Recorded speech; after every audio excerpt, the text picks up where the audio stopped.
If you ask around, people will tell you that college is one of the best experiences of their lives. But is it an experience worth getting into debt for?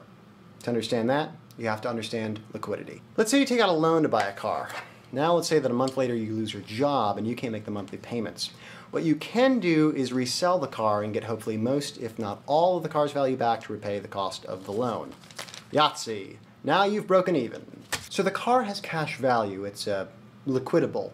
That's not really the case with this guy. Any takers? Anybody? It's very prestigious. It's accredited by, I am so screwed. But that's another video. So in terms of liquidity, your college degree is worthless. But we can make that easier to deal with by paying for illiquidable assets in cash. Now for most of us, that seems impossible. We didn't really save for college, and our parents didn't save for college. College costs are skyrocketing. But there are some things you can do to make sure that you graduate debt-free or with as little debt as possible. Number 1. Start a payment plan. Most schools have them and you can set them up for a one-time fee. It's sort of like a reverse layaway. You can spread the costs out over the entire semester instead of paying up front. Number 2. Get your bachelor's, but start at a community college. Community college? Isn't that where all the stupid people go? No, that's where all the smart people go.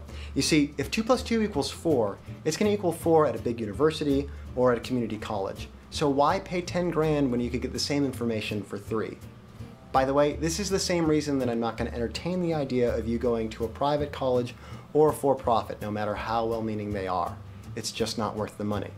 Number 3. Work while you're in school. Hey, don't give me that look. I had an internship that was at times 35 hours a week, so it can be done. If you put that all together, you get what I like to call the Bissonnette plan, named for Zach Bissonnette, and I really hope that I'm saying that name right, who wrote this book, Debt for You, which I highly recommend that you share with just about everybody. The data is a little old since college prices have gone up about $1,000 since you wrote this book, but it's still a good plan and it should get you to the end without a whole lot of debt. The plan is simple, although it takes some dedication. Using a payment plan, spend 2 years at a community college at the cost of $2,700 while mooching off your parents and living at home.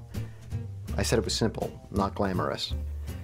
Convince your parents to contribute about $15 a week in savings, perhaps by packing a lunch for work instead of going out, all while you work and save an average of 20 hours pay a week at $9 an hour. After 2 years, you'll have a surplus of about $9,500. Then head off for your last 2 years at a public university. The average cost, according to College Board, about $7,600. Keep the same amount of work savings and parental contribution for the first year, and then pick some easy classes like yoga so you can push your workload up to 30 hours a week in your final year, and you'll be left with about $1,000 after you graduate. For as much as I like the plan, it doesn't come without criticism.